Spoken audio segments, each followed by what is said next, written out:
All right, so now we've got it rooted. Now we're going to start from a liner. It's important that you plant into moist media.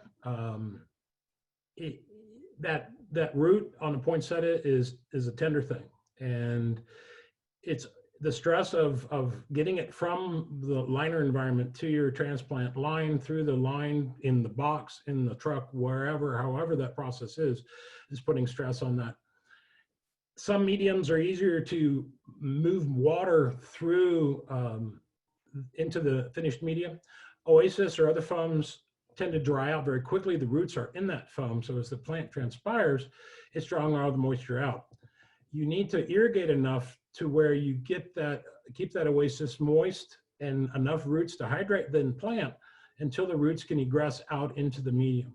And that's usually several days after transplant. So if you're coming from oasis, make sure you don't leave the oasis sticking up too high above the soil, because that's going to be just in addition to, you've just reduced the amount of area that's going to be able to hold water, and you've increased the surface area for your evaporation as well as the transpiration through the roots.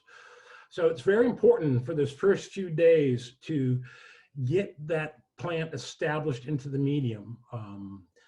I like to do some shade, just reduction of stress.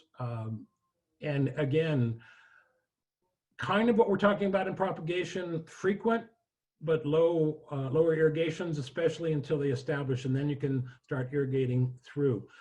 If you're in a flood situation and you transplant the liner, you're gonna have to water top down until that liner is established. You're not gonna be able to generate and move enough water through most mediums far enough up through the column to saturate and get into that. You're still gonna have to water from above. So keep that in mind too, that as soon as you transplant, you cannot go right to flood. You're gonna have to do overhead irrigation initially.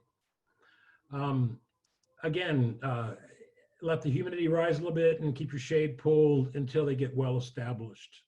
And again, all you're looking for really is the roots growing into the medium. Then that root system will take over, and then the media nutrition in that finished container will take over, and you'll have depleted what's in the liner, and you can now fresh roots and whole fresh medium. So in that environment, it's a little bit more forgiving to a point, especially once you're transplanted. You can allow for some lower temperatures at night. You don't need to generate roots. Poinsettias grow very happily with nights down in 60 or so. Don't need to spend a lot of energy warming a poinsettia early in the production cycle. Again, you can allow them to cool down, especially in the long days of summer, because you're going to get the solar gain, you're going to get the moles, you're going to get the ADT from that warmer temperatures during the day. You can play, it's not really ideal for the diff scenario. You can argue that and set your systems accordingly if you want to manage height control with it. But if you want to manage energy, you don't need to spend a lot of energy heating early in the crop. Later on, we talk about that more. High humidity strategies, you need to know when you need humidity and when you don't. It's very important that you have humidity around that crop when you pinch it.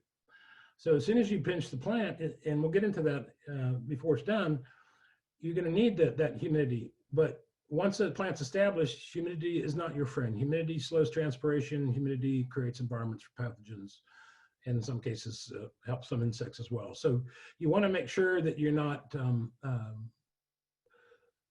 you don't have a continuous humidity scenario. You're going to have a humidity strategy based on where you are in the crop cycle. And as we again progress through these webinar series, we'll address those issues as we go.